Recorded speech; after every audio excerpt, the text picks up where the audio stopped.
Buenos días. Hoy continuaremos con el repaso de fisiología, fisiopatología y semiología cardíaca.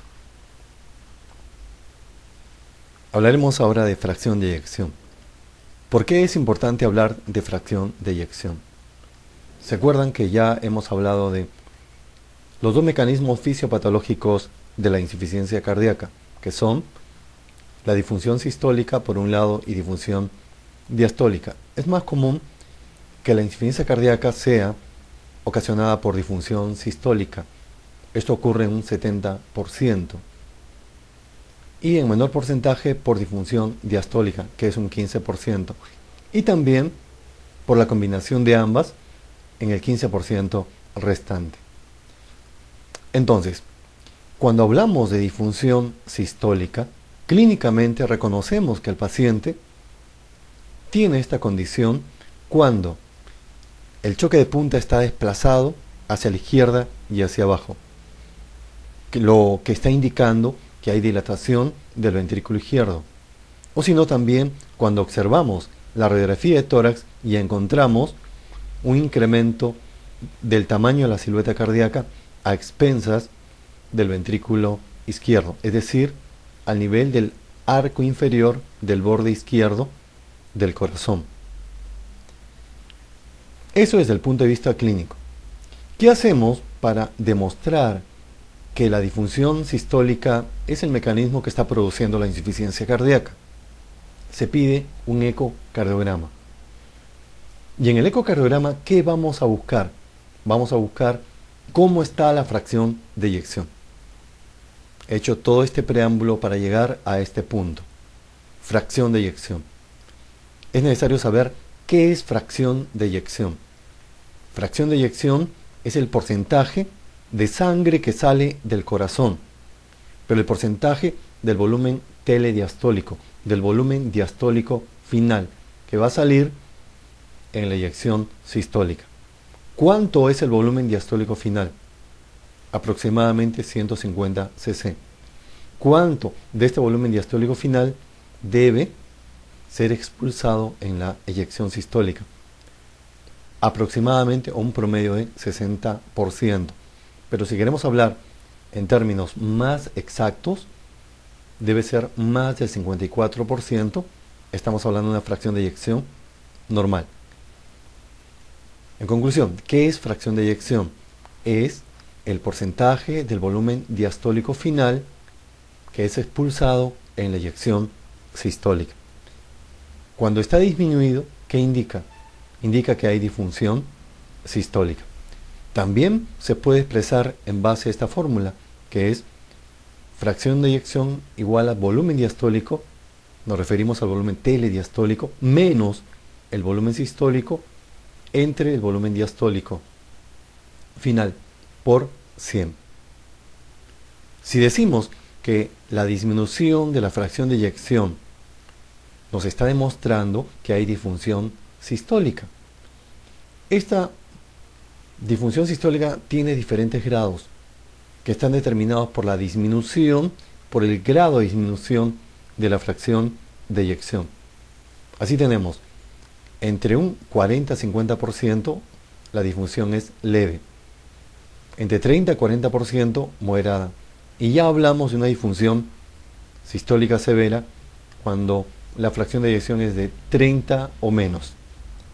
Aquí debemos agregar algo más, que la fracción de eyección no indica necesariamente la disminución en un grado bajo de fracción de eyección, no indica necesariamente que el paciente esté clínicamente inestable.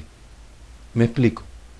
Puedo tener un paciente por un lado que tiene una fracción de eyección de 30 y está hemodinámicamente estable, está clínicamente estable. En cambio, otro paciente que tiene la misma fracción de eyección y está clínicamente inestable, está muy descompensado. Esto hay que tenerlo en cuenta.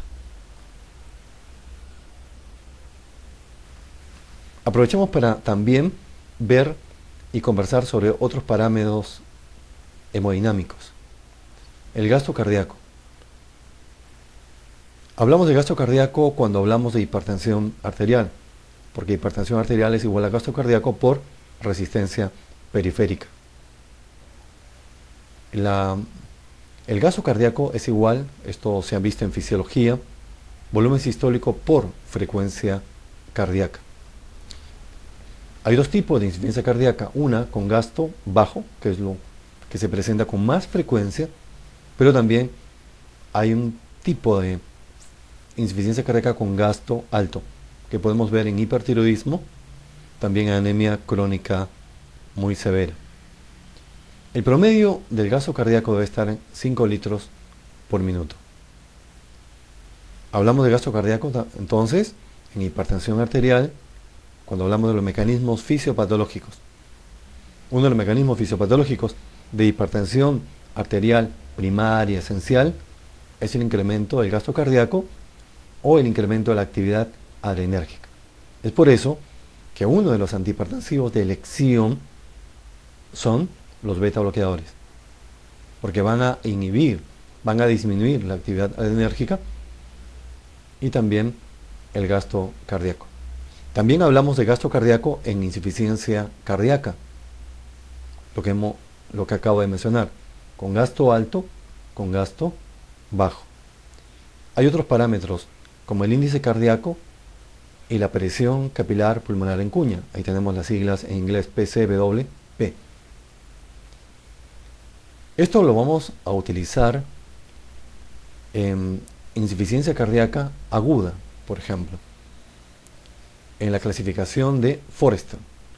Forrester utiliza dos parámetros, el índice cardíaco y la presión capilar pulmonar en cuña, dos parámetros de tipo hemodinámico, para ver el grado de la insuficiencia cardíaca aguda, cuya causa, por ejemplo, puede ser infarto agudo de miocardio. El índice cardíaco bajo, disminuido, ¿qué estaría indicando? Está indicando hipoperfusión. Y la presión capilar pulmonar en cuña incrementada, ¿qué estaría indicando? Estaría indicando congestión pulmonar. Índice cardíaco es el gasto cardíaco corregido con la superficie corporal y los valores están entre 2,2 a 4,2 litros por minuto por metro cuadrado de superficie corporal. Y la presión capilar pulmonar en cuña, en la siguiente diapositiva vamos a explicar de qué se trata. También otro parámetro hemodinámico es la resistencia vascular sistémica.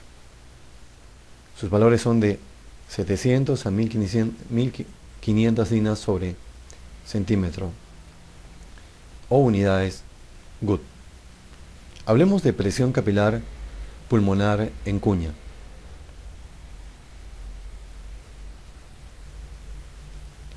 No se olviden entonces de la clasificación de Forrester para insuficiencia cardíaca aguda asociada, por ejemplo, a infarto agudo de miocardio. Un Forrester va desde el 1, 2, 3, 4 grados. Vamos a hablar solamente de los extremos. Grado 1, donde el índice cardíaco es normal y la presión capilar pulmonar en cuña es normal. Es decir, no hay hipoperfusión, no hay congestión pulmonar. Y nos vamos al otro extremo, al Forrester 4, donde el índice cardíaco está disminuido y la presión capilar pulmonar en cuña está incrementada. Es decir, el paciente presenta hipoperfusión y a la vez congestión pulmonar. Pasemos ahora a explicar la presión capilar pulmonar en cuña. Como es una variable hemodinámica, se requiere hacer cateterismo del paciente. Se va a utilizar el catéter de Swan-Ganz. Aquí tenemos una foto del catéter. Estamos observando que puede tener en su entrada 2 o 3 lúmenes y en el extremo distal hay un balón que en su determinado momento va a ser insuflado.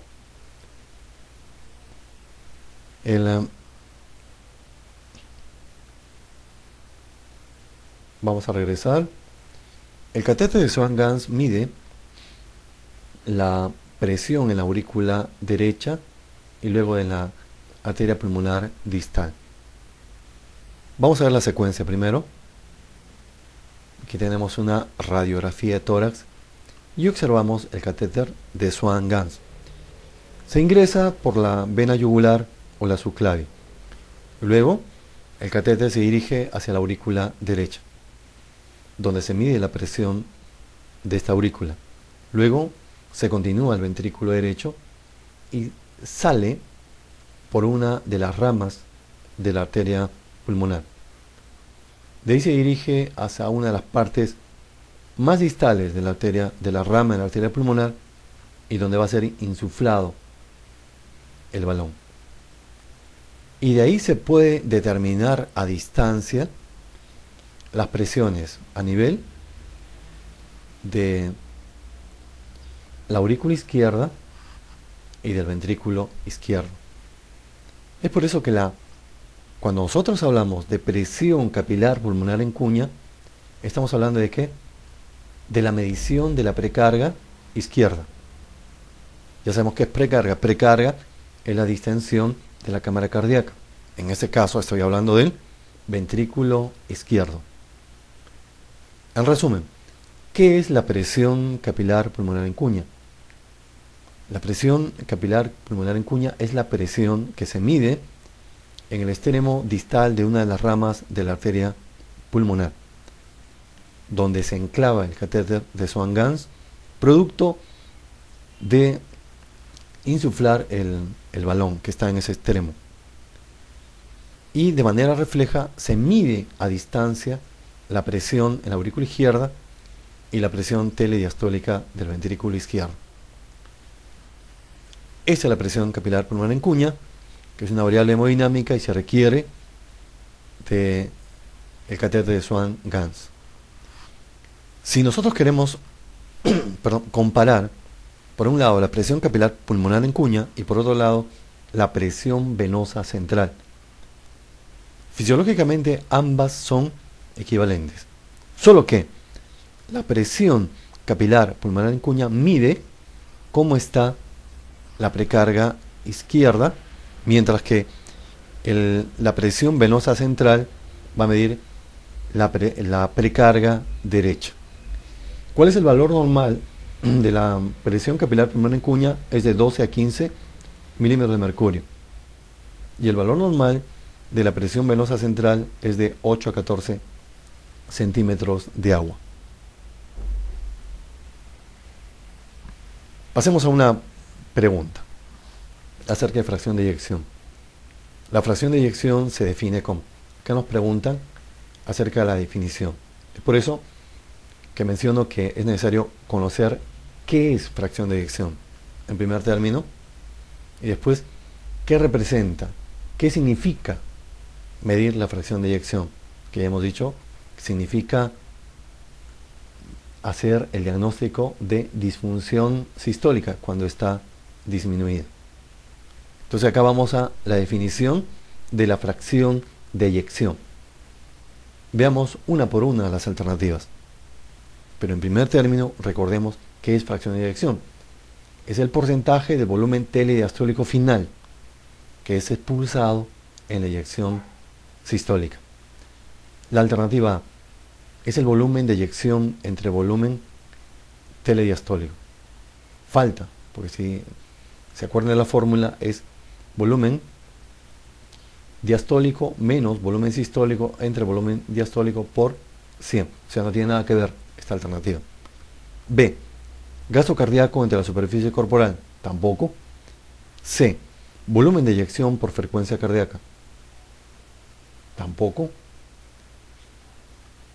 Volumen telediastólico es la alternativa D, menos volumen telesistólico. Esto sí, porque la fórmula es volumen telediastólico menos el volumen telesistólico entre el volumen telediastólico por 100. Y la alternativa es volumen de eyección entre el volumen telediastólico. Aquí hay solamente una respuesta y es la D. Respecto a la exploración cardiovascular, ¿cuál de las siguientes asociaciones referidas a la exploración cardiovascular no es correcta? Vamos a ver. Los clics de apertura son protosistólicos. Esa es la alternativa A. La B. El llenado ventricular rápido va a originar el tercer ruido. C. Aumento de la intensidad del soplo con la inspiración. Indica origen izquierdo. Arrastre presistólico. Indica o se da o indica o se presenta en el ritmo sinusal. Onda del pulso venoso yugular origina el cuarto ruido. Entonces vamos a ver una por una. Nos están preguntando cuál no es correcta. Los clics de apertura son protosistólicos. Sí, cuando hablamos de semiología cardíaca y en el examen central, el examen de precordio, y hablamos de la auscultación, en la auscultación tenemos que ver tres aspectos. Primero, cómo están los ruidos cardíacos, el primero y el segundo. En segundo lugar, vemos ruidos agregados. Y los ruidos agregados se dividen en dos, sistólicos y diastólicos. Ruidos agregados diastólicos. Tenemos ahí el tercer y el cuarto ruido y hay que agregar el chasquido de apertura, por ejemplo, en estenosis mitral. Y los ruidos agregados sistólicos son los clic de apertura, que puede ser de apertura de la válvula sigmoidea aórtica o de la válvula sigmoidea pulmonar. Pero hay una condición que se requiere para que se presenten estos clics. Es que debe haber una dilatación proximal o de la aorta o de la arteria pulmonar. Solamente en ese caso aparecerán los clics de apertura. Respecto a la alternativa B, el llenado ventricular rápido va a originar el tercer ruido. Eso es cierto. El tercer ruido y el cuarto ruido se van a originar en diástole. ¿En qué fase específicamente? En la fase de llenado aurículo-ventricular. Nosotros sabemos que la fase de llenado aurículo-ventricular tiene a su vez tres fases. La primera es la fase de llenado rápido que se origina por la gradiente de presiones. La segunda, cuando disminuye la velocidad, se hace más lenta y se conoce como la fase de llenado lento o diastasis. Y en tercer lugar, hay una nueva fase de llenado rápido que se debe a la contracción auricular.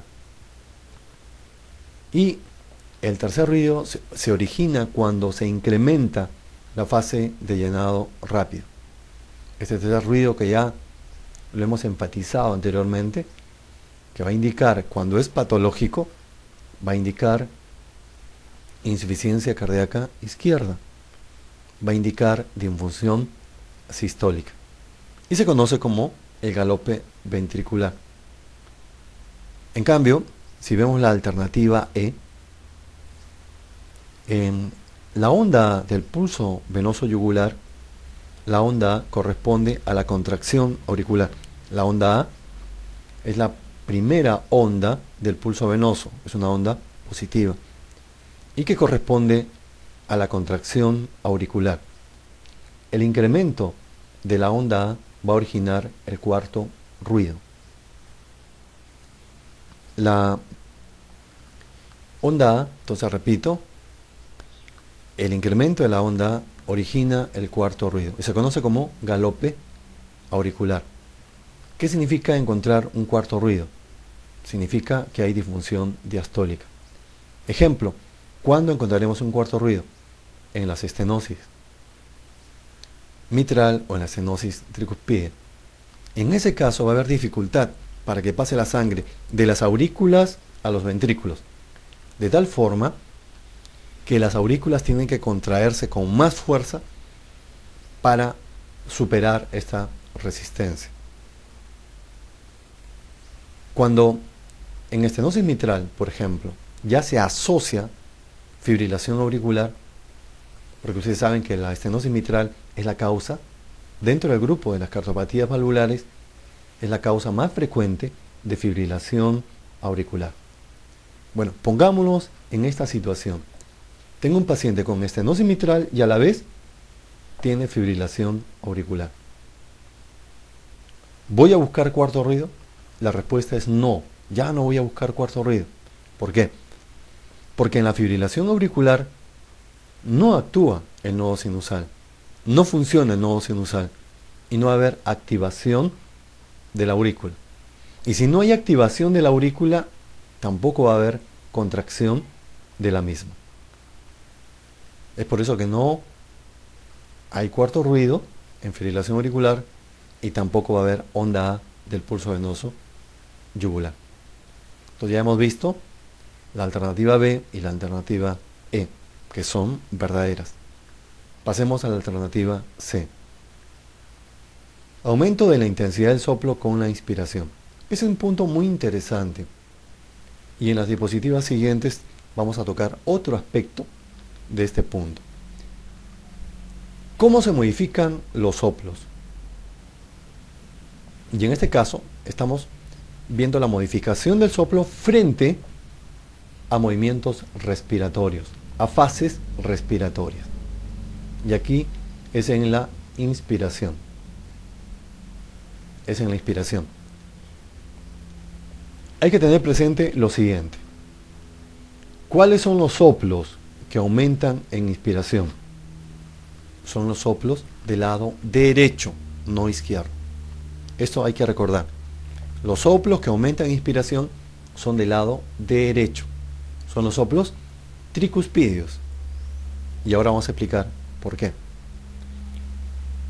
Y esta alternativa, por lo tanto, es falsa. Y la D, el arrastre presistólico indica ritmo sinusal, que luego vamos a hacer también una diapositiva al respecto.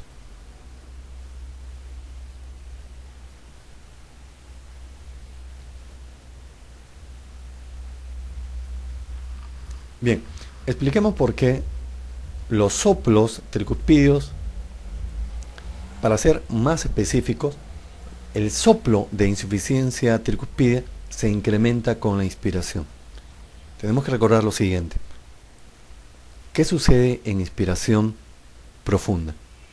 En inspiración profunda disminuye la presión intratorácica, se hace más negativa y disminuye la presión en el espacio pericárdico. Esto va a originar el llamado efecto de succión. El corazón derecho succiona más sangre. Ingresa más sangre a la aurícula derecha, ingresa más sangre al ventrículo derecho. Y esto origina dilatación del ventrículo derecho. Esto origina aumento de la precarga del ventrículo derecho. Hasta ahí es lo que necesitamos de esta diapositiva para poder entender por qué en inspiración el soplo de insuficiencia tricuspidea se va a incrementar. Entonces, si en la inspiración aumenta la precarga del ventrículo derecho por todo lo que ya ha sido mencionado e ingresa más sangre al ventrículo derecho, por lógica va a regurgitar más sangre del ventrículo derecho a la aurícula derecha, y si regurgita más sangre va a aumentar la intensidad del soplo. Así de simple. Esto tiene nombre, este es un signo. Este signo, que en inspiración aumenta la intensidad del soplo, se conoce como el signo de Rivero-Carvalho. Listo. Respecto al arrastre presistólico, que es también conocido como reforzamiento presistólico. Esto vamos a encontrarlo en estenosis mitral o estenosis tricuspidea, pero más común en estenosis mitral porque es una lesión que es mucho más común. En estenosis mitral vamos a observar un soplo mesodiastólico. Es un soplo triangular decreciente.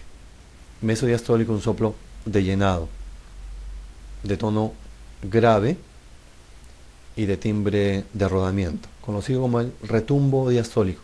Ese es el soplo de estenosis mitral. Pero ese soplo de estenosis mitral va a estar acompañado de un soplo presistólico, conocido como reforzamiento presistólico. ¿Y a qué se debe esto? Se debe al incremento de la contracción auricular. Es por eso, pongo un ejemplo que ya lo vimos anteriormente. Si tengo un paciente con estenosis mitral más fibrilación auricular, ¿buscaré el reforzamiento presistólico? La respuesta es no. ¿Por qué? ¿A qué se debe el reforzamiento presistólico? Se debe al incremento de la contracción auricular. ¿Por qué aumenta la contracción auricular en estenosis mitral? ¿Por qué? Porque hay una dificultad para que pase la sangre de la aurícula izquierda al ventrículo izquierdo. Entonces, la aurícula tiene que contraerse con más fuerza. Pero ya sabemos también que en la fibrilación auricular no hay activación auricular, no hay contracción auricular y por eso no va a haber reforzamiento presistólico.